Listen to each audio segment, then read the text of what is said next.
Assalamualaikum warahmatullahi wabarakatuh. Yang terhormat Bapak Kepala SMP Negeri 3 Tirto, yang terhormat Bapak Ibu Guru SMP Negeri 3 Tirto, terima kasih telah menyediakan waktu untuk kegiatan pada pagi hari ini tentang diseminasi budaya positif. Sebelum kegiatan inti dimulai, mohon pengarahan dari Bapak Kepala Sekolah. Untuk waktu dan tempat kami persilahkan. Bismillahirrahmanirrahim. Assalamualaikum warahmatullahi wabarakatuh. Waalaikumsalam warahmatullahi wabarakatuh. Yang saya hormati Bu Dian Karolin selaku CGP Angkatan ke-9.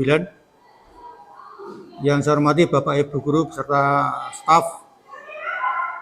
Puji syukur alhamdulillah, marilah kita panjatkan kehadirat Allah Subhanahu wa taala bahwa pada pagi siang hari ini kita masih diberi nikmat sehat sehingga dapat berkumpul di ruangan ini untuk mengikuti diseminasi budaya positif oleh Ibu Dian Karolin. Kemudian selawat serta salam semoga selalu tercurah pada junjungan Nabi Agung Nabi besar Muhammad Sallallahu Alaihi Wasallam yang selalu kita nantikan syafaatnya di amil akhir nanti. Bapak Ibu yang saya hormati, pada hari ini, pada saat ini kita akan mengikuti diseminasi budaya positif di sekolah, atau gampangannya ngomong penularan, ya, penularan sekaligus nanti sedikit barangkali ada interaksi, ada masukan, ada hal-hal yang nanti perlu disaringkan. Oke. Budaya positif itu merupakan perwujudan dari nilai-nilai atau keyakinan universal yang diterapkan di sekolah, dan tentunya budaya positif ini tidak serta-merta dapat kita terapkan, tidak secara instan, ya langsung kita terapkan, namun butuh proses, butuh keteladanan, dan butuh mungkin keikutsertaan dari partisipasi dari kita semuanya. Nah, mari budaya-budaya positif yang sudah kita laksanakan tentunya nanti dengan diseminasi ini lebih diperkuat, lebih dimantapkan, ya. Terus hal-hal yang sekiranya masih kurang nanti perlu ditingkatkan, dan yang perlu diciptakan, perlu diadakan untuk kegiatan-kegiatan yang positif nanti kita upayakan. Nah, perlu diketahui bahwa terkait dengan kurikulum Merdeka, tentunya ini budaya-budaya yang sudah kita laksanakan yang baik-baik, yang positif, ini akan kita perkuat lagi, yang orientasinya ini tertuju kepada anak, pada siswa. Yang kalau kurikulum sebelumnya ini Bapak Ibu Guru menerapkannya lebih memperlakukan siswa itu sebagai objek, namun pada kurikulum ini diharapkan anak-anak sebagai subjeknya. Jadi kita fokus pada anak, walaupun mungkin masih taraf proses belum bisa 100%, setidak-tidaknya kita akan berupaya mengarah ke fokus pada anak. Nah, budaya-budaya positif yang sudah kita lakukan, saya sampaikan secara global saja, dan nanti lebih detail, dan kita harus bagaimana, dan kita harus berbuat apa, nanti akan dibedah tuntas oleh Bu Dian Karolin. Nah, menyeluruh mulai dari anak datang jam 7 sampai pulang jam setengah 2, itu nanti akan kita lihat, akan kita bedah, akan kita terapkan biar tujuan pendidikan kita, angan-angan kita, visi kita menjadikan anak-anak kita yang cerdas, anak-anak yang berkarakter itu bisa terwujud. Salah satu contoh saja budaya positif yang sering kita kenal adalah pembiasaan yang baik. Itu mari kita lanjutkan. Ya, contoh mulai dari masuk gerbang jam 7, anak-anak itu sudah kita sambut di depan sekolah, di pintu gerbang itu disambut sebagai bak tamu.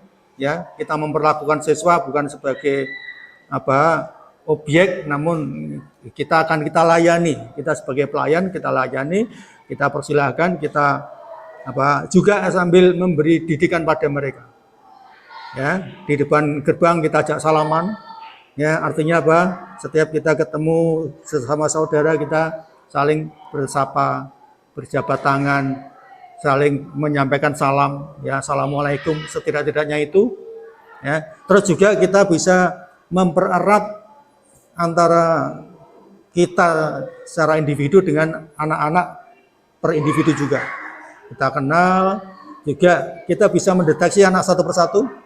Ketika ada sesuatu yang anak kurang sopan, misalkan seragamnya belum dimasukkan, bisa kita dengan teguran yang humanisme mestinya, ini kita akan membiasakan diri anak-anak biar disiplin.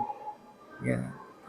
Terus juga ketika di depan gerbang kita juga akan mengamati satu persatu anak yang kadang tampilannya kurang pantas. Dengan pendekatan kita bisa menyampaikan biar bisa berubah. Nah, pada prinsipnya kita akan mengelola anak-anak di luar dan di dalam kelas. Ini kita perlakukan anak-anak itu sebagai mitra, sebagai ya tidak budaya lama, budaya kita memaksa anak untuk berbuat yang kita kehendaki sesuai yang kita kehendaki, tidak. Jadi diupayakan bagaimana caranya anak itu punya kesadaran bahwa melakukan perbuatan, melakukan kegiatan pembelajaran di kelas, melakukan kegiatan di luar kelas itu sesuai dengan norma-norma, tata krama, aturan secara kesadaran, tidak dengan paksaan. Jadi bagaimana kita menciptakan suasana seperti itu, salah satunya adalah teladan dari kita. Keteladanan, terus juga ketika jam-jam pembelajaran, ya kita memberi masukan, memberi arahan yang bagaimana caranya anak-anak itu biar timbul kesadarannya, jangan merasa dipaksakan. Ya. Nah juga pentingnya pembelajaran di kelas berdiferensiasi, itu artinya kan kita disuruh mengenal anak itu satu persatu, kebutuhan anak itu sejauh mana. Ya, masing-masing anak kan kebutuhannya kan tingkat pemahamannya, tingkat kebutuhan beda-beda. Ini kita upayakan, kita akan mendekati anak-anak biar nanti tidak hanya pada ilmu pengetahuan yang kita sampaikan, namun etika, tata krama, karakter ini akan kita tanamkan. Termasuk pembiasaan budaya positif beribadah ini tetap akan kita kuatkan. Ya, jamaah sholat duhur, terus sebelumnya pagi itu ada sholat duha secara terjadwal, ini biar tetap berjalan. Ya. Nah, intinya Bapak Ibu yang saya hormati, mari kita kelola anak-anak itu secara humanisme, tidak ada merasa dipaksa. Kadang ada anak yang merasa takut belajar itu, takut dengan gurunya, takut dengan pelajarannya. Nah, ini kalau sekarang masih ada, mari bagaimana caranya nanti kita ciptakan biar anak-anak itu timbul kesadarannya, timbul image-nya itu belajar dengan menyenangkan. Ya. Mungkin itu sebagai pengantar dari saya. Selanjutnya saya persilakan Bu Dian Karolin untuk membedah kaitannya dengan budaya positif di sekolah, sehingga dengan diseminasi ini nanti kita harapkan Bapak Ibu berubah pola pemahaman, pola pikirnya dan perilakunya, dan akan kita terapkan terhadap anak-anak Ini sehingga budaya positif yang kita angan-angankan ini bisa tercipta. Demikian, kurang lebihnya mohon maaf. Assalamualaikum warahmatullahi wabarakatuh.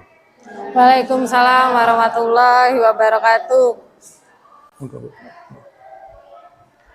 Diucapkan terima kasih kepada Bapak Kepala Sekolah yang sudah memberikan pengarahan kepada kami selaku pendidik di sekolah agar kami dapat melaksanakan budaya positif dengan baik. Baik Bapak Ibu, kita langsung ke materi budaya positif yang sudah saya siapkan pagi hari ini. Oke, menurut Ki Hajar Dewantara,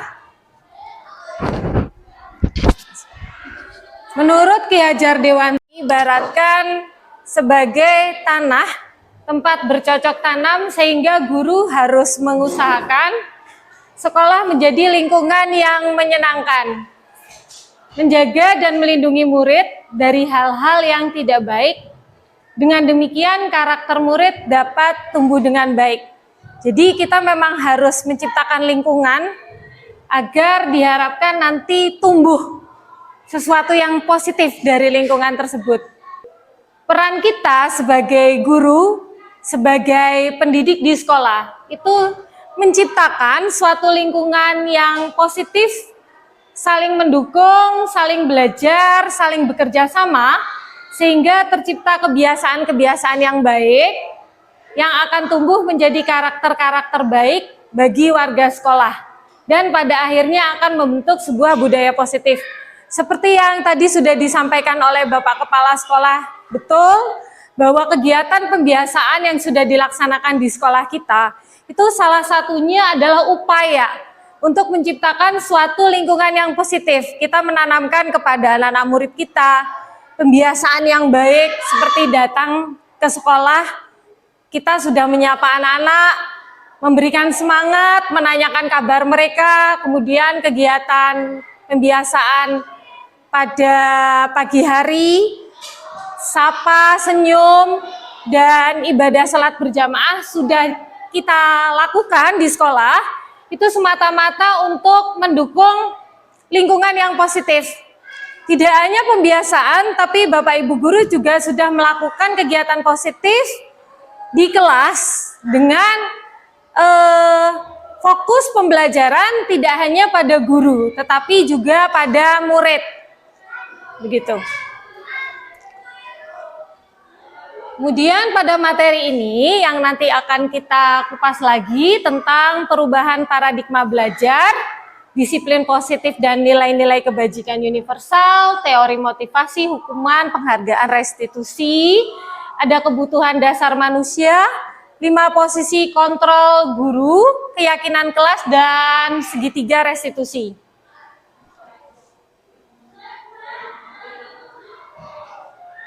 Tentang paradigma belajar yang merupakan konsep menciptakan budaya positif, ini pada kurikulum sebelumnya tidak kita temukan karena pada kurikulum sebelumnya Bapak Ibu Guru fokus kepada kurikulum, pencapaian kurikulum.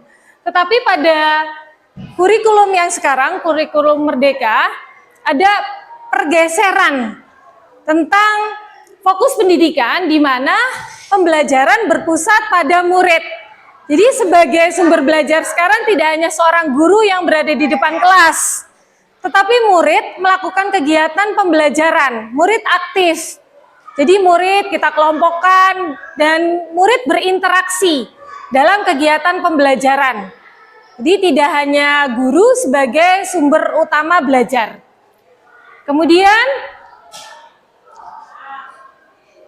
tentang paradigma stimulus respon dan teori kontrol, di mana perubahan paradigma ini mengatakan bahwa realitas bahwa kebutuhan setiap orang itu sama.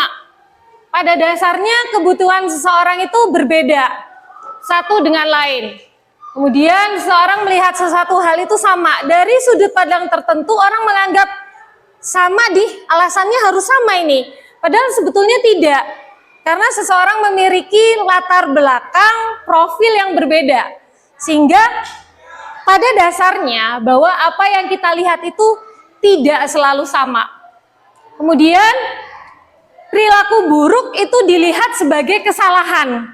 Sering sekali kita menganggap murid kita di sekolah, si A, kok seperti itu ya? Itu hal yang salah, ini seharusnya tidak seperti ini. Padahal pada dasarnya menurut teori kontrol, si A melakukan sesuatu seperti itu karena dia punya alasan. Ada alasan di balik itu semua. Ya, jadi tidak hanya guru yang ketika melakukan sebuah perbedaan itu dianggap kesalahan, tetapi juga murid dapat melakukan seperti itu karena mereka juga punya tujuan atau alasan. Oke, tentang disiplin positif dan nilai-nilai kebajikan universal.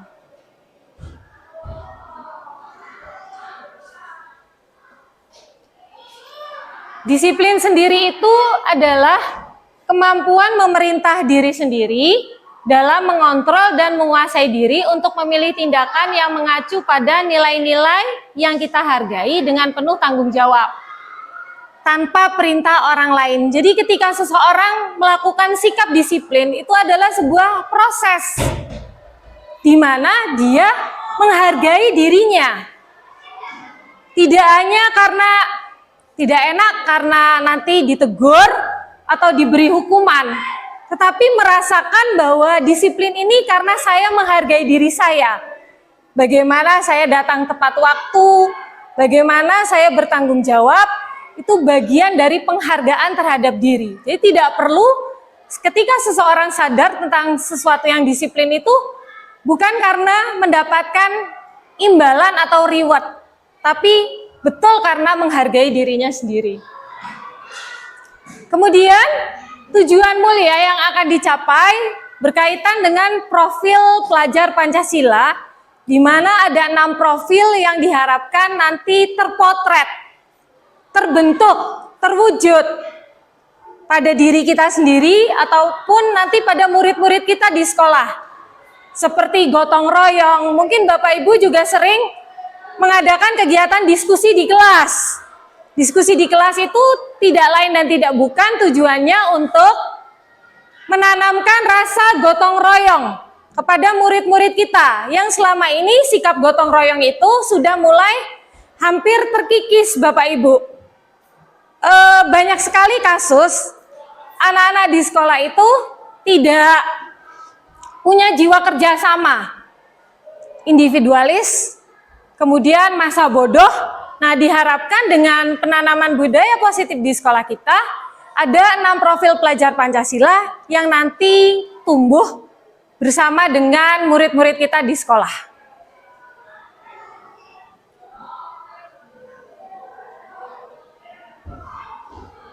Ya, makna disiplin sendiri adalah budaya di mana kita dapat melakukan sesuatu agar patuh gitu ya. Berawal dari situ ya. Kemudian nanti akhirnya terbentuk. Sebagai pendidik kita pastinya menciptakan anak-anak yang disiplin diri seperti tadi, bukan karena takut dihukum atau diberi sanksi, tetapi mereka sadar bahwa ini loh yang harus saya lakukan. Jadi disiplin itu adalah proses. Dan di sana seorang guru itu juga harus menanamkan agar sikap disiplin positif itu muncul dari dalam diri siswa itu sendiri. Yang disebut dengan motivasi intrinsik, bukan dari ekstrinsik. Saya mau melakukan karena nanti saya dapat penghargaan, saya dapat reward, saya dapat pujian. Tidak seperti itu, tapi memang betul-betul dari dalam diri, sehingga secara tidak langsung mereka menghargai dirinya sendiri. Oke, ini nilai-nilai kebajikan. Apa sih nilai-nilai kebajikan itu? Ya, jadi sifat positif pada manusia yang merupakan tujuan mulia. Ya, bersifat universal, bukan karena latar belakang oleh agama, ras. Apalagi Indonesia itu dikenal dengan berbagai macam budaya, ya. Dan nilai-nilai kebajikan itu nanti akan timbul termotivasi di dalam diri seseorang dan menggerakkan dirinya untuk melakukan sesuatu yang positif, seperti pendapat Diana Gosen. Akhirnya nanti menunjukkan sikap yang menanamkan nilai-nilai kebajikan. Nilai-nilai kebajikan bisa kita sisipkan dalam kegiatan pembelajaran, baik di kelas maupun di luar kelas. Seperti misalkan petugas piket, ya. Ini sebuah konsekuensi. Anak-anak melakukan piket bukan karena nanti kalau saya nggak piket nanti ditegur sama wali kelas, atau ditegur sama teman-teman saya, atau nanti dikasih sanksi, suruh bayar 5 ribuan atau 2 ribuan karena nggak piket. Bukan. Tetapi karena sadar bahwa itu adalah konsekuensi. Oh ya, saya udah sepakat nih. Kalau ternyata piket itu harus dilaksanakan begitu. Penghargaan serta restitusi. Nah, ini ya, teori motivasi perilaku manusia.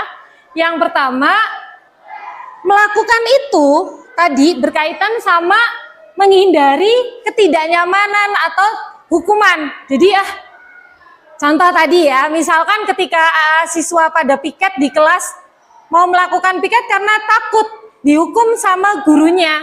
Jadi saya harus melakukan piket nih, soalnya nanti dihukum. Kalau nggak dihukum, diberi sanksi begitu ya. Nah itu merupakan motivasi eksternal, jadi nggak dari dalam diri siswa. Kemudian untuk mendapatkan imbalan, misalkan Bapak Ibu Guru di kelas menyampaikan, anak-anak nanti yang ini melakukan sesuatu yang X, nanti akan dapat ini hadiah gitu. Jadi anak-anak termotivasi karena wah ini dapat imbalan nih, dapat hadiah, bukan karena dari dalam diri mereka. Lalu apa yang seharusnya itu timbul, yaitu untuk menghargai diri sendiri, ya harus muncul dari dalam diri mereka sendiri. Gak usah murid, kita sebagai guru, disiplin, tanggung jawab, tepat waktu hadir ke sekolah, itu ya harus berangkat dari diri kita. Bukan karena nanti ditegur oleh Bapak Kepala Sekolah, mungkin karena tidak ikut apel, atau mungkin nggak enak karena nanti teman-teman bersikap beda ketika kita berangkat telat. Tidak, tapi memang harusnya berdasarkan motivasi intrinsik yang ada dalam diri kita, karena itu bentuk dari sebuah penghargaan terhadap diri.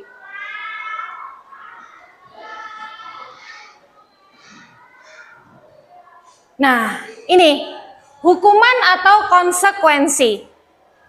Bapak Ibu mungkin sering melakukan, mungkin kalau sekarang udah jarang ya, karena sekarang sudah mulai paham tentang sikap-sikap yang dapat memotivasi anak agar anak melakukan sendiri. Namun ini terkadang masih sering kita lakukan. Seperti yang pertama, mencatat 100 kali di dalam buku. Saya tidak akan terlambat lagi karena terlambat ke sekolah. Ini kira-kira hukuman atau konsekuensi ya Bapak Ibu ya? Oke, hukuman ya. Yang kedua, mengganti kertas teman yang telah dicoret-coret. Konsekuensi. Membersihkan tumpahan air di meja karena tersenggol pada saat belajar. Konsekuensi. Yang terakhir, murid diminta push up 10 kali karena tidak membawa buku pelajaran. Wah. Iya betul. Wah, Bapak Ibu udah hebat-hebat ya. Ini pasti luar biasa ini pemahamannya. Oke, kita bedakan antara hukuman dan konsekuensi. Mengapa tadi murid ketika tidak ikut pelajaran kok disuruh push up? Kok itu sebuah hukuman? Ya. Karena hukuman itu yang pertama bedanya dengan konsekuensi adalah hukuman itu sesuatu yang menyakitkan harus terjadi. Sedangkan konsekuensi itu sesuatu yang memang harus terjadi. Maksudnya gimana? Maksudnya ketika anak diberi hukuman, hukuman adalah sesuatu yang tiba-tiba, tanpa kesepakatan. Sedangkan konsekuensi sudah kita sepakati dan mereka sadar, oh kalau tidak melakukan ini loh yang harus dilakukan. Contoh tadi, ketika menumpahkan air maka dia harus mengganti kertas temannya karena temannya kertasnya tertumpahkan oleh air. Lah maka dari itu bagian dari konsekuensi. Oh ya, ternyata yang saya lakukan salah. Maka saya harus memperbaiki kesalahan saya tersebut. Bukan karena memang sebuah tindakan yang tiba-tiba. Kemudian hukuman itu membuat anak sakit atau sakit hati. Mungkin ada beberapa kasus saya pernah mendengar cerita dari teman yang seorang guru melakukan tindakan yang membuat anak tersebut itu kecewa gitu loh, sakit hati. Sampai sepeda motornya dikempesin ya bannya. Seorang guru tersebut mungkin tidak menyadari bahwa yang dia lakukan telah menyakiti perasaan si murid gitu loh. Dan murid tersebut akan merasa tidak suka dengan sikap itu gitu. Tapi ketika itu bagian dari konsekuensi, dia sadar. Kamu sadar nggak sih apa yang kamu lakukan? Tahu Bu, kenapa? Dia akan menjelaskan, dia tahu alasannya. Dengan seperti itu kan kita juga bersikapnya enak ya sesama murid di sekolah. Kemudian ada lagi yang namanya paksaan. Kamu harus begitu. Tapi kalau konsekuensi, kenapa sih kok kalau pelajaran olahraga harus pakai kaos olahraga? Kok nggak pakai batik aja? Anak-anak tahu karena kaos olahraga tuh fungsinya menyerap keringat, biar leluasa luas melakukan kegiatan. Jadi tahu bukan karena pakai kaos olahraga, soalnya kalau nggak pakai kaos olahraga nanti dihukum begitu. Oke, tadi contohnya sudah berkaitan dengan itu. Ini konsep disiplin dengan identitas gagal. Tadi bedanya hukuman dan penghargaan. Hukuman itu menyakitkan, tidak nyaman, murid takut, menyiksa murid, murid menjadi tidak ramah, gitu ya. Sedangkan penghargaan itu tidak efektif, merusak hubungan. Maksudnya gimana? Tadi ketika anak melakukan sesuatu karena ingin dikasih hadiah, ya, jadi dia tidak termotivasi secara intrinsik, jadi ekstrinsik. Jadi kalau seperti itu akhirnya tidak efektif, karena dia mau karena nanti dia dapat hadiah. Kemudian mematikan kreativitas, yang tadinya kreatif gini, enggak jadi ada sesuatu yang mengganjal, atau bahkan akhirnya tidak adil kepada siswa yang tidak mendapatkan penghargaan berupa hadiah. Anak yang dikasih hadiah senang, yang nggak dikasih hadiah merasa, kok saya nggak bisa apa-apa. Iya betul ya Bu, merasa gimana Bu biasanya? Minder, kok saya nggak dapet, kok itu dapet, yang lagi dapet dia lagi, berarti saya nggak bisa apa-apa ya ternyata. Padahal bukan seperti itu. Nah itu sebaiknya tidak dilakukan. Jadi sebetulnya penghargaan itu memberikan sesuatu, tetapi sebetulnya dia sedang menghukum. Gitu. Kemudian konsep disiplin dengan identitas sukses. Kalau konsekuensi tadi sudah jangka panjang, kemudian murid menghormati jadinya sebagai sesuatu yang memang, oh ya, ini perenungan dari kesalahan yang saya lakukan. Nah, kalau restitusi itu berarti fokus pemecahan masalah. Jadi ketika siswa punya masalah, kita akan mencari tahu dulu apa dia alasannya melakukan tersebut, kemudian nanti dia akan mencari solusi bagi dirinya sendiri. Akhirnya dia nanti akan memperbaiki kesalahannya. Oke. Restitusi itu sendiri adalah proses menciptakan kondisi bagi murid untuk memperbaiki kesalahan mereka. Iya, proses restitusi juga merupakan proses kolaborasi yang mengajarkan murid untuk mencari solusi dari masalah mereka. Ciri restitusi itu seperti apa? Yang pertama, bukan untuk menebus kesalahan, tapi belajar dari kesalahan, memperbaiki hubungan, kemudian tawaran bukan paksaan. Restitusi juga menuntun untuk melihat ke dalam diri, cara untuk melakukan sesuatu dengan tindakan yang baik. Nah, ketika seorang siswa melakukan sebuah kesalahan dari apa yang mereka lakukan, sesuatu yang berbeda dengan kita, sebetulnya mereka memiliki kebutuhan dasar manusia dan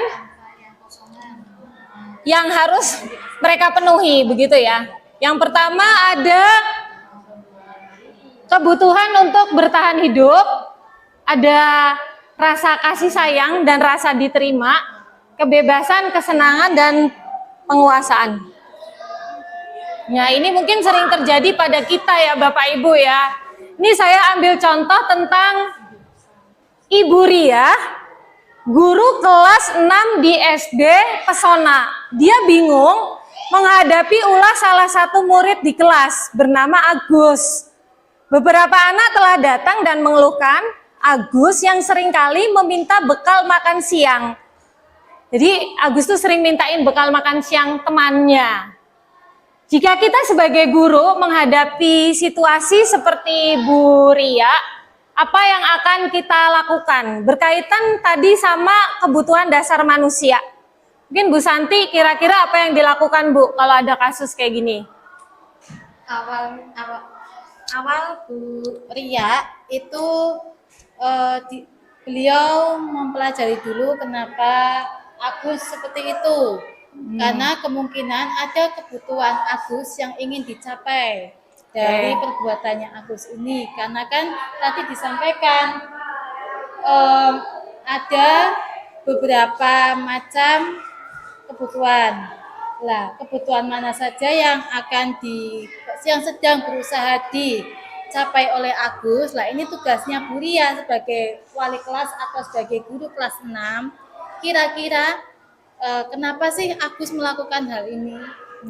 Dorongan apa sih yang melatar belakangi Agus melakukan perbuatan ini, meminta bekal makan siang punya temannya secara paksa. Seperti itu, Bu. Ya, oke.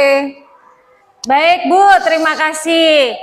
Betul ya, jadi kita juga harus melihat kasus ketika mungkin ini nggak hanya Agus, murid-murid kita yang lain, ada si A, si B, si C. Kita yang pertama yang kita lakukan adalah mencari tahu dulu kenapa Agus melakukan sikap seperti itu. Yang pertama, jangan-jangan Agus tuh lapar dan dia itu tidak dibawakan bekal makanan oleh ibunya, sehingga Agus itu butuh bertahan hidup, dia butuh makan gitu ya. Jadi alasan Agus iseng mintain makanan punya temannya itu jangan-jangan karena dia lapar ya. Yang kedua, Agus tuh cari perhatian, pengen diperhatiin temennya, dia ingin diterima. Ini kayaknya banyak ya kasus gini pada murid-murid kita ya Bu. Iya, jadi mereka itu sebetulnya butuh kasih sayang dan rasa ingin diterima. Kemudian Agus tuh pengen kelihatan hebat, nih loh, saya hebat, bisa minta makanannya si X, begitu. Jadi Agus tuh biar jagoan kesannya dan dia merasa ditakuti oleh temannya.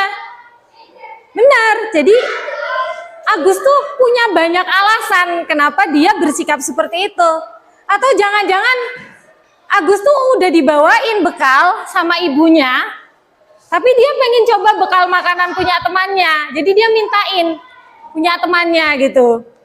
Ya, jadi dia pengen bebas. Atau yang terakhir mungkin Agus cuma iseng. Jadi walaupun udah dikasih makanan sama ibunya, dia pengen lihat nih kalau makanannya temannya diisengin, ekspresi temannya jadi gimana. Oke, jadi sebetulnya ketika seorang siswa bersikap, maka kita sebagai guru harus tahu dulu alasannya. Karena pada dasarnya seseorang itu punya kebutuhan dasar yang harus dipenuhi. Jadi tidak langsung mengklaim, oh si ini ya iseng nih senengannya. Nah seperti itu. Jadi sebetulnya dia punya banyak alasan. Nah untuk itu, untuk kita bisa bersikap sebagai guru yang baik terhadap murid-murid kita di sekolah, kita harus memahami ada 5 posisi kontrol guru. Yang pertama adalah penghukum. Memang Bapak Ibu ini tidak secara langsung ya sering kita lakukan. Tapi ini dampaknya tidak baik bagi murid-murid kita ya. Seperti awas ya kalau kamu tidak melakukan ini gitu. Maka seorang murid akan merasa dendam. Ya. Kemudian tidak menyukai guru atau mata pelajaran yang diampu. Males lah kalau pelajaran IPA. Soalnya sering awas ya, tidak gitu. Nah, itu kita refleks Bapak Ibu. Itu posisi penghukum, menghardik. Awas ya, gitu ya. Kita tuh refleks Bapak Ibu, ya. Saya juga kalau belum belajar ini mungkin sering banget melakukan ini. Ternyata dampaknya buat murid-murid kita itu tidak baik. Mereka punya rasa dendam ya. Mungkin mereka karena merasa murid itu nggak bakalan mau langsung melawan kita. Tapi mereka pendam, begitu ya. Hingga sebaiknya posisi ini tidak dilakukan. Tapi ada yang melakukan. Berikutnya, pembuat merasa bersalah. Oh, ibu sangat kecewa sekali sama kamu ya.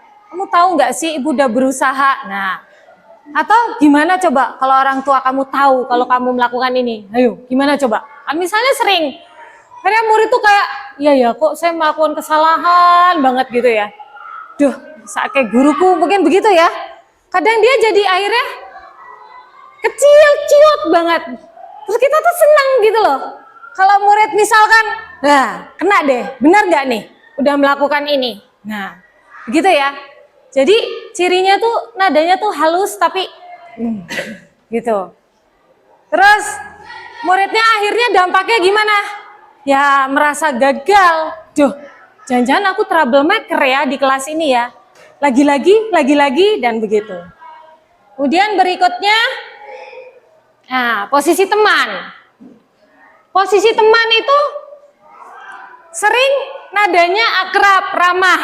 Nah, ini juga sering banget saya lakukan Bapak Ibu. Jadi saya pikir ketika saya berada di posisi teman itu, anak-anak mau jadi, oke lah berteman deh sama saya. Ternyata dampak negatifnya setelah saya pelajari, oh ya ternyata ketika anak merasa kita sebagai temannya, kadang nggak tahu tempat juga.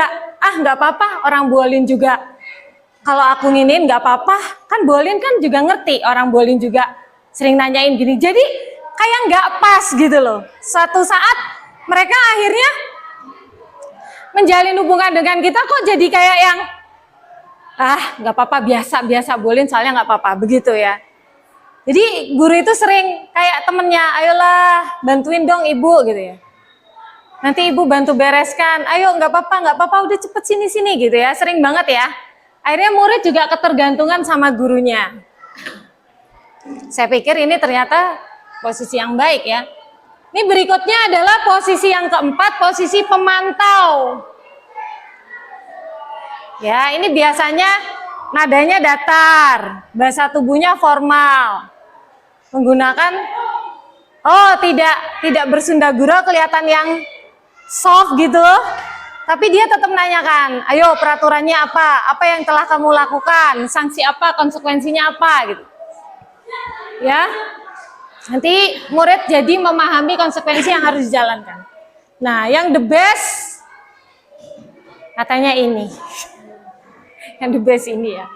Sebagai manajer, posisi di mana guru berbuat sesuatu bersama dengan murid, mempersilahkan murid mempertanggungjawabkan perilakunya, mendukung murid agar dapat menemukan solusi atas permasalahannya.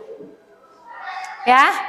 Jadi gurunya tulus, tetapi guru juga mencari tahu apa sih alasannya kamu melakukan itu. Coba ibu pengen dengar. Berarti kalau kamu alasannya itu apa kaitannya dengan kesepakatan kelas kita? Terus apa solusinya bagi kamu? Nah, harusnya seorang guru begitu ya, melakukan posisi yang manajer. Bapak Ibu sudah melakukan posisi yang mana nih kira-kira di sekolah kita? Sebaiknya memang melakukan posisi yang apa Bu Dias? Kalau Bu Dias sudah melakukan posisi yang mana ya Bu Dias? Tadi yang teman. Teman, ya. Ini ya Bu tadi ya. Oh iya, manajer kadang-kadang gitu ya. Tapi memang sebaiknya yang manajer yang harus kita lakukan ya, Bapak Ibu. Baik, selanjutnya keyakinan kelas. Saya yakin Bapak Ibu juga sudah mencoba membuat tentang keyakinan kelas. Bedanya keyakinan kelas sama peraturan kelas. Ini mungkin yang perlu digarisbawahi. Kayak peraturan tuh kembalikan barang ke tempatnya. Kalau keyakinan kelas sadar mengembalikan barang ke tempatnya karena sebuah tanggung jawab.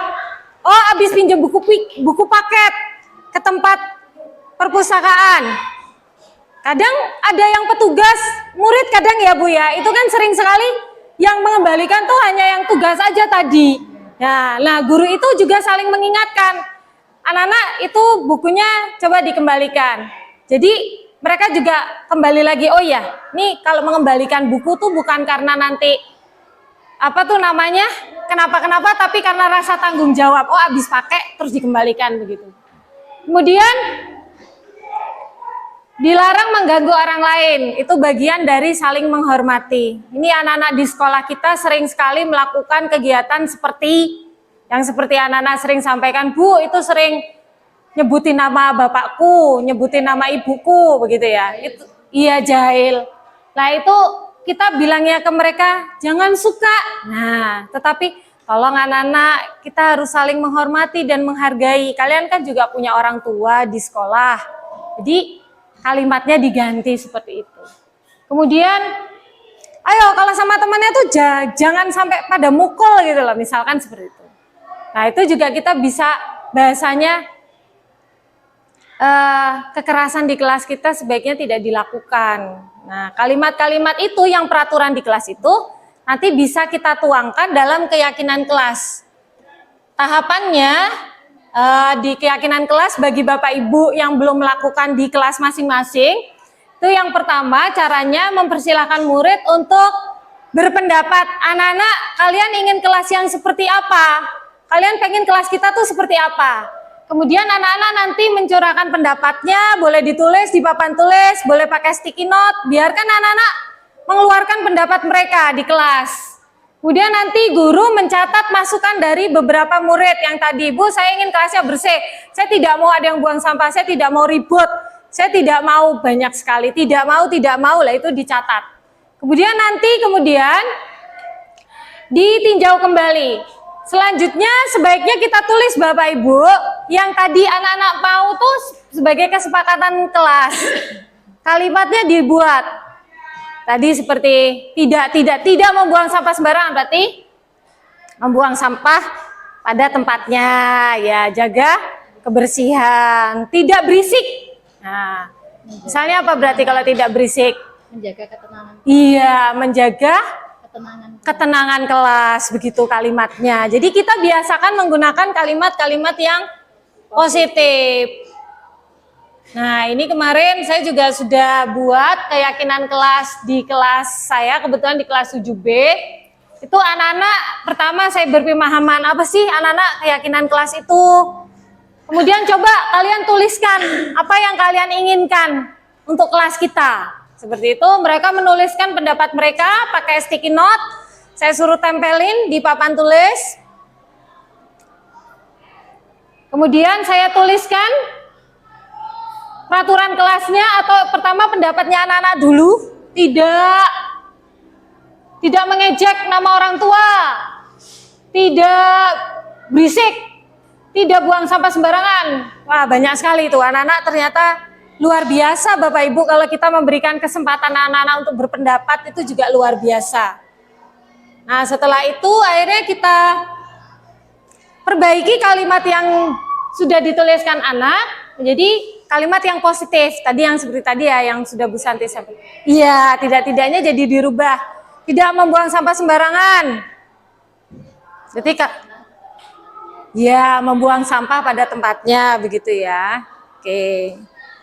Kemudian setelah itu kita pastikan lagi anak-anak, kita tekankan lagi ke anak-anak keyakinan kelas yang sudah kita buat sesuai dengan apa yang sudah kalian tuliskan begitu. Kemudian anak membaca ulang, mereka kemudian menandatangani. Ini hanya bentuk konsekuensi kesepakatan dari apa yang sudah mereka buat. Kemudian kita tempel di kelas agar setiap anak melihat, ingat terus, oh iya, kelasnya harus bersih misalnya.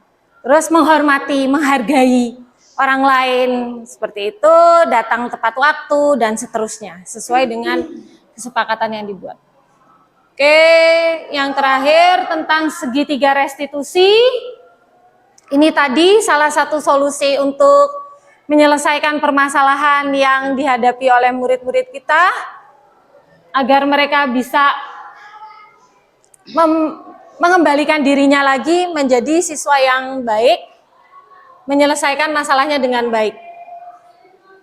Nah, segitiga restitusi ada 3 langkah. Yang pertama, menstabilkan identitas. Ini bertujuan untuk merubah orang yang gagal karena telah berbuat kesalahan menjadi orang yang sukses. Maksudnya kemarin kebetulan di kelas saya itu ada siswa yang sering sekali tidak piket. Kemudian ada beberapa siswa yang melaporkan ke saya. Terus saya panggil anak tersebut. Kamu tahu nggak kenapa Bolin panggil? Ya, dia bilang nggak tahu Bu. Soalnya banyak teman-temanmu yang melaporkan ke ibu kalau kamu tuh nggak pernah piket. Nah, ketika dia dengar itu kan dia, waduh, ya, aku ternyata nggak pernah piket nih. Nah, dalam kondisi itu kita menstabilkan identitas mereka dengan mengatakan, ya, kalau orang lupa piket, ibu juga sering lupa sih. Kalau kalian nggak piket karena telat, ya ibu juga sering telat sih, seperti itu. Jadi artinya bahwa kesalahan itu sesuatu yang bisa dilakukan oleh siapapun ya. Kemudian validasi tindakan yang salah, memahami kebutuhan dasar apa yang mendasari sebuah tindakan. Terus kamu alasannya kenapa? Kalau kamu piket, kalau kamu nggak piket, maaf, seperti itu. Dia pasti punya alasan berkaitan sama tadi, kebutuhan dasar manusia, begitu. Kemudian menghubungkan tindakan dengan keyakinan yang dipercaya. Karena tadi kita udah buat keyakinan kelas, kaitkan lagi Bapak Ibu dengan keyakinan kelas yang sudah dibuat. Kemudian tawarkan, kalau begitu solusinya apa? Biar kamu bisa tetap piket di sekolah. Terus apa yang bisa kamu lakukan?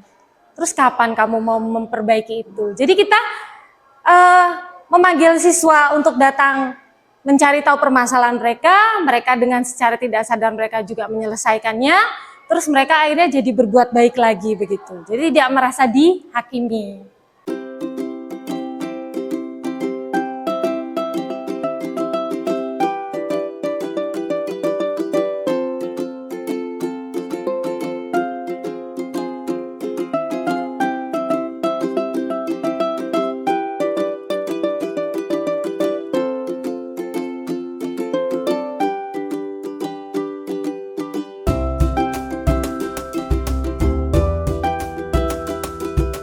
Assalamualaikum Mas Afid. Waalaikumsalam Bu. Mas Afid tahu tidak kenapa Mas Afid Bolin panggil ke sini? Tidak Bu. Oke, ada beberapa teman Mas Afid yang laporan ke ibu kalau Mas Afid sering nggak melaksanakan piket. Apa betul? Betul Bu. Oke, pasti Mas Afid punya alasan kenapa Mas Afid nggak melaksanakan piket. Oh, oke. Kalau terlambat datang ke sekolah, ya ibu juga pernah sih terlambat datang ke sekolah. Menurut Mas Afid tidak piket bermasalah enggak? Kira-kira menurut Mas Afid, keyakinan kelas apa yang Mas Afid langgar? Tanggung jawab dan komitmen. Sekarang menurut Mas Afid solusinya gimana? Biar Mas Afid bisa datang ke sekolah dan melaksanakan piket. Bangun lebih pagi. Ya, Datang ke sekolah dengan cepat. iya. Lalu bisa melaksanakan piket. Oke. Baik. Kalau begitu, Mas Afid sudah bisa mengatasi masalahnya Mas Afid ya. Ya Bu. Oke. Terus Mulai kapan Mas Afid mau melaksanakan perubahan Besok itu? pagi Bu, saya melaksanakan piket. Bagus. Oke, besok pagi Ibu tunggu ya Mas Afid bisa melaksanakan perubahan ini dengan baik. Ya Bu. Terima kasih Mas Afid. Silakan kembali ke kelas. Ya Bu, sama-sama Bu. Perkenalkan, nama saya Afid. Perasaan saya setelah melakukan restitusi bersama Bu Olin, saya merasa terbantu karena saya dapat menemukan solusi dari permasalahan yang saya hadapi. Itu Bapak Ibu. Kemudian untuk contoh kalimatnya, ya seperti tadi ya, berbuat kesalahan itu enggak apa-apa. Ibu juga kok pernah melakukan kesalahan itu seperti itu. Kemudian kamu pasti punya alasan, divalidasi tadi. Kemudian menstabilkan identitas, apa nilai-nilai apa yang sudah kita sepakati di sekolah atau di kelas sehingga kamu bisa melakukan kegiatan memperbaikinya. Terus apa yang kita percaya sebagai keluarga ya, bagian bahwa kita tuh memahami begitu. Baik. Oke. Selesai Bapak Ibu untuk pemaparan budaya positif hari ini.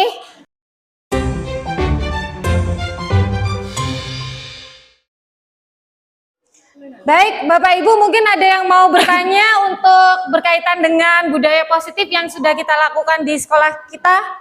Silakan Bapak Ibu. Oke, Bu Dia, semoga Bu Dia berdiri Bu, dipegangin ya. Ya. Silakan Gini, Bu. Bu Olin, jadi di kelas saya, khususnya kelas 8C, saya kan mengampu kelas 8C, itu ada salah satu anak yang setiap pelajaran matematika, dia pasti tidak berangkat. Jadi kalau pelajaran matematika itu jatuh di hari Senin dan Kamis. Setiap minggunya, setiap hari Senin dan Kamis, itu dia selalu tidak berangkat. Apakah Bu Olin punya solusinya? Karena saya sudah beberapa kali manggil anak tersebut, tapi ya tidak ada hasilnya. Oke, terima kasih. Terima kasih Bu Olin. Baik, terima kasih Bu Dias. Baik, pertanyaan dari Bu Dias, ada siswa yang setiap Senin sama Kamis tuh nggak berangkat. Jangan-jangan alasannya Senin dan Kamis itu dia puasa Bu, bisa jadi ya. Sudah pernah saya tanyakan. Sudah pernah, Tapi iya. enggak Bu, aku nggak puasa setiap hari Senin sama Kamis. Oke, ya Bu, cocok. Orang itu kasih tiga jualan. Sebentar ya, Mbak angkat dulu ya Mbak, aku tak nyari Mbak. Di Wira Desa. Baik Bu, saya akan coba menjawab berdasarkan pemahaman yang sudah saya pelajari. Yang pertama, kemungkinan besar anak tersebut tidak berangkat, kita harus tahu dulu kebutuhan dasar apa yang sebetulnya menjadikan alasan dia untuk tidak berangkat. Misalkan pada hari Senin dan Kamis dia tidak berangkat, mungkin pada hari Senin dan Kamis itu dia sedang puasa. Misalnya mungkin karena puasa kan otomatis motivasi berangkat enggak saya karena lemas begitu. Atau mungkin yang lain. Biasanya kita untuk mencari tahu kebutuhan dasar anak-anak itu kita melihat dari berbagai sisi Bu. Profil seorang siswa itu juga mempengaruhi alasan ketika dia melakukan sesuatu. Di sini ada 5 kebutuhan dasar siswa. Yang pertama kalau berkaitan sama bertahan hidup, tadi mungkin Bu, karena Senin dan Kamis itu dia puasa. Jadi Senin dan Kamis dia lemes karena tetap harus eksis bertahan hidup, kemungkinan dia juga nggak berangkat. Yang pertama ya Bu ya. Oke, yang kedua tentang kasih sayang dan rasa ingin diterima. Mungkin ketika pembelajaran matematika dia merasa dia tidak bisa. Nah, dia itu juga ingin diterima bahwa saya memang nggak bisa Bu pelajaran matematika, tapi pelajaran lain saya bisa loh. Artinya ketika dia ingin membutuhkan rasa kasih sayang dan rasa diterima, guru juga paling nggak tahu nih latar belakangnya. Kenapa si anak itu kok minta perhatian dengan kasih sayang atau diterima? Atau diberikan sesuatu hal bahwa nggak apa-apa kalau kamu memang nggak bisa matematika, mungkin kamu juga bisa di pelajaran lain. Atau misalkan tentang penguasaan tadi ya, kalau penguasaan kan misalkan emang anak tersebut udah kuat nih ya, dia merasa menguasai sesuatu, tapi kalau misalkan dia nggak pinter matematikanya, penguasaannya kurang, dia juga harus kayak dikasih motivasi loh bahwa Ya nggak apa-apa, yang penting kan kamu udah belajar dulu. Jadi kita memang sebagai guru harus tahu tentang kebutuhan dasar anak tersebut, Bu. Yang kedua, saran saya, kita harus gunakan segitiga restitusi. Jadi yang pertama tadi, Bu Dia sebagai wali kelas itu berusaha memahami kebutuhan dasar dia, atau bahkan nggak hanya Bu Dias, menurut saya guru matematikanya juga, Bu, harus memahami kebutuhan dasar siswa tersebut. Kemudian segitiga restitusi itu Bu Dia selaku wali kelas itu merestitusi siswa tersebut. Jadi memanggil anak tersebut ke ruang guru, kemudian menanyakan, kamu kenapa sering tidak berangkat? Atau ya untuk awalan misalnya kamu kenapa Bu Dias panggil? Nggak tahu Bu, ya Bu Dias kan sering dengar atau sering lihat kok kamu sering nggak melakukan kegiatan pembelajaran matematika tuh kenapa? Kamu pasti punya alasan. Lah Bu Dias dengerin dulu nih alasannya. Nah ketika dia sudah menjelaskan alasannya, nah Bu Dias kaitin juga, maksudnya membesarkan hatinya. Bu Dias juga belum tentu bisa matematika. Bu Dias dulu waktu SMP juga misalkan ya Bu Dias juga nggak terlalu pinter kok matematika, tapi Bu Dias tetap berangkat. Sebab kan kalau kita nggak berangkat nanti kita jadinya nggak tahu, misalkan seperti itu. Kemudian dia kan nanti akan membuka lagi Bu, dia nanti ngomong apa. Lah terus nanti yakinin lagi, tanyakan lagi maksudnya. Terus kalau yang kamu lakukan itu menurut kamu baik apa enggak? Coba kalau menurut pendapatmu gimana? Nah nanti dia akan ngomong Bu, kalau menurut saya misalnya ya nggak baik Bu, soalnya saya kan nggak berangkat. Nah dari jawaban itu Bu Dias kaitin lagi. Nah kalau gitu berarti solusinya apa menurut kamu? Biar kamu bisa, nanti kan anak tersebut menyebutkan apa Bu. Nah setelah itu Bu Dias kuatkan lagi sama keyakinan kelas yang ada di kelas atau kesepakatan yang ada di sekolah. Salah satu tugas siswa kan tadi betul ya kayak tanggung jawab begitu, itu bagian dari tanggung jawab bukan kalau misalkan kamu itu tidak berangkat begitu. Kemudian kalau dia kan nanti akan menjawab Bu panjang sekali, terus nanti dia akhirnya di finishingnya itu dikuatin gitu loh sama Bu Dias. Bukan kalau kamu, nah itu kamu tahu, coba kamu mau melakukannya kapan, coba kamu mau berubah kapan, seperti itu. Jadi kita memberikan kesempatan dia Bu, agar dia itu, oh iya ya yang udah aku lakuin ini bener nggak nih? Salah nggak nih? Lah dia tahu, dia sadar, motivasi intrinsik, sadar sendiri, akhirnya dia mendapatkan solusi, akhirnya dia merasa kayak yang ya udahlah, nggak apa-apa kemarin udah salah, tapi ini mau diperbaiki kok. Kapan? Sekarang Bu, misalkan seperti. Nah, Bu Dias juga kasih keyakinan, ya udah oke, Bu Dias tunggu ya, kalau kamu emang mau berubah, Bu Dias yakin kamu pasti bisa. Jadi anak kayak besar hati, mungkin saran saya gitu Bu. Ya, terima kasih Bu. Ya, sama-sama.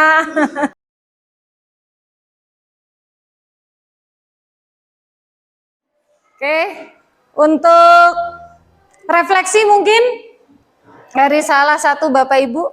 Kegiatan diseminasi hari ini, Bu Olin sungguh tampil luar biasa. Masya Allah. Dapat memberikan paparan yang jelas, runtut, ya, memberikan gambaran kepada kami guru-guru bagaimana dapat menciptakan satuan pendidikan atau sekolah suatu lingkungan yang menyenangkan, lingkungan yang memahami akan kebutuhan murid, lingkungan yang dapat memuliakan murid, dapat membentuk istilahnya, karena tujuan pendidikan yang utama itu adalah bukan menjadikan murid itu menjadi pintar, namun menjadikan murid itu memiliki kecakapan hidup, memiliki karakter, dan dapat berbuat baik. Nah, dari diseminasi yang Bu Olin sampaikan bahwa kita sebagai guru itu harus dapat refleksi diri ya Bu. Betul. Jadi bercermin, apakah saya itu sudah layak menjadi guru yang sebenarnya? Di mana sih posisi kontrol kita selama ini? Apakah sebagai penghukum? Apakah sebagai teman? Apakah sudah menjadi manajer? Nah, dari refleksi itu kita harus berusaha belajar Bu, pelan-pelan, karena yang namanya pendidikan itu kan proses ya. Belajar untuk menjadi guru yang sesuai dengan cita-cita pendidikan nasional kita. Oke. Bagaimana, nah betul, guru-guru yang sesuai dengan cerminan atau filosofi Ki Hajar Dewantara. Sehingga disiplin positif dapat tercapai di satuan pendidikan kita khususnya. Ya, terima kasih sudah diberi kesempatan untuk memberikan refleksi. Sekali lagi, sudah luar biasa.